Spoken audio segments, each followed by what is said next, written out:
comedians, they judge a gig on how well they get across to the audience, how many laughs they get. I judge a gig on how much it cost me to get here. Don't quite know how much I'm chipping in for petrol tonight, so this could be brilliant or terrible. Regardless of you guys are lovely, of course. But the other night I had an absolute stormer. I performed in front of a drunk and a cat. Didn't even have to leave my house. Brilliant. It's a pinnacle, isn't it? But there are 5 words that have been really winding me up. A phrase that's been annoying me. Problem shared is a problem halved. Maybe it's misery multiplied. We'll soon find out. Those 5 words are keep, calm, and carry on. Everywhere. Tea towels, clocks, posters, novelty things you hang in your car. Absolutely everywhere. I don't need to give you a history lesson, but it was a slogan that was put up around posters around London during the Blitz. Keep calm and carry on. It was a statement of solidarity. Let's all show each other neighbourly love and get through this terrible war together. We then beat the Germans. Spoiler alert. Sorry. And they needed to sort of rehash it, so they shoved it through a marketing agency. And what came out of the back end of this marketing agency is some of the tweest crap I've ever heard in my life. I even committed it to handwriting. I was so intense. It's all real examples. Keep calm and have another cupcake. Keep calm and call Batman. Oh, hilarious. Churchill will be spinning in his grave. And this one doesn't even make sense. Keep calm and break his legs. It's really worth winning the war, wasn't it? And keep calm and... This one I can't get over. Keep calm and be swag. You can't really say that whilst dressed like this, can you? And so it went from being a noble sentiment of neighbourly love and wartime solidarity. Keep calm and carry on has now degenerated into, I've saved the worst to last, keep calm and Gangnam Style. Again, I wish they'd won. There's no German for Gangnam Style. I suppose the Koreans could have then won the war, and then there would be Korean for Gangnam Style, because it's Korean.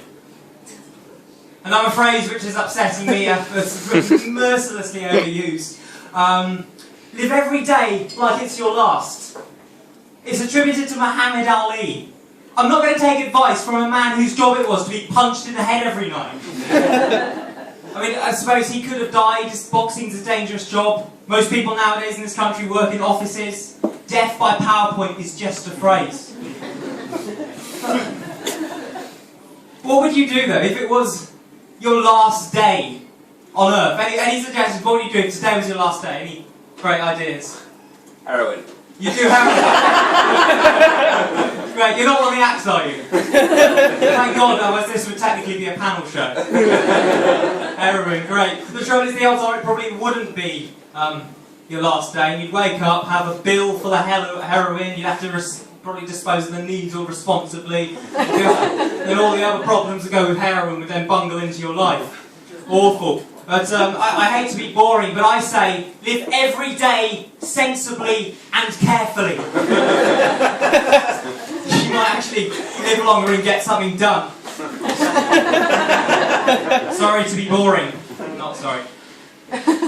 Speaking of which, I've recently graduated in philosophy. Yeah, I normally get that sort of reaction. Blank looks, generally, with this lady here. Not just this lady, she hasn't followed me around on my world tour. Tonight, Bristol, tomorrow, Swindon. Rock and roll. But no, I enjoyed philosophy. 3 years of arguing, it was absolutely lovely. But upon graduating, people would say things to me, such as, welcome to the real world. Which, let's face it, is rather a confusing and insensitive thing to say to a philosophy grad.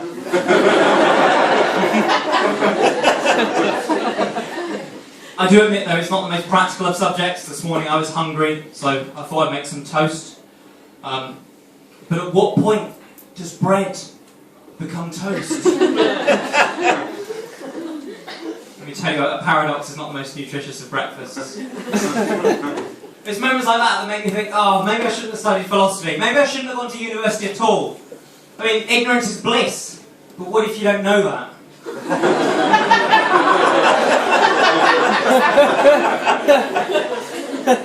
The worst thing, though, about studying philosophy at university was the science students. I'd be in my seminar room doing my metaphysics. They'd be across the road in their laboratory doing their physics, or as they called it, better physics. And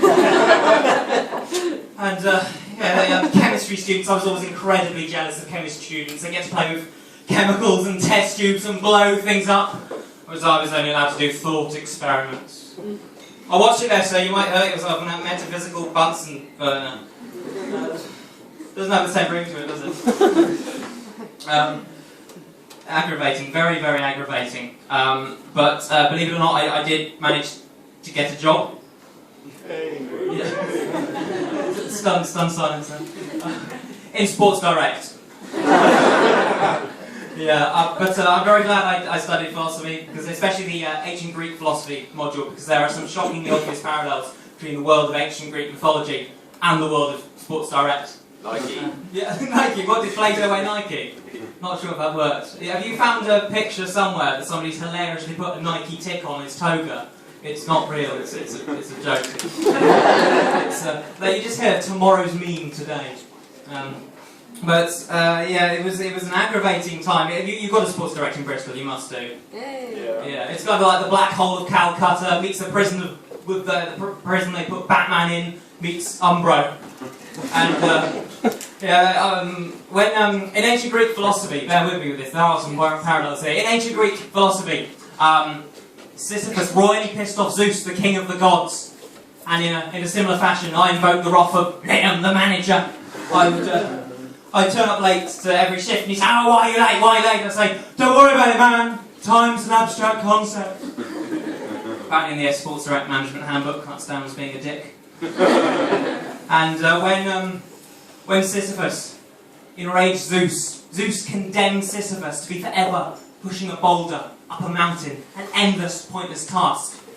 In a similar vein, Liam, the manager, sentenced me to tidy the shop floor of Sports Direct. So as Sisyphus began to push his boulder up the mountain, I'd begin by tidying the Umbro tracksuits. And as the boulder reaches the pinnacle and starts to roll back down again, a sodding customer would come in and untidy the Umbro tracksuits I spent my entire shift tidying! And this would go on and on for the rest of my miserable shift! Sisyphus, upon admitting that there was no hope, and no career progression, no grad scheme in his boulder pushing, actually grew used to his task and even grew to love it. I wasn't quite that thick. Technically I do qualify for Mensa, but at least it's equal opportunities make Mensa let in idiots. I've got a budget for crayons now, apparently. And as Sisyphus kept at it, I handed my notice the very next day, and thank heavens for that.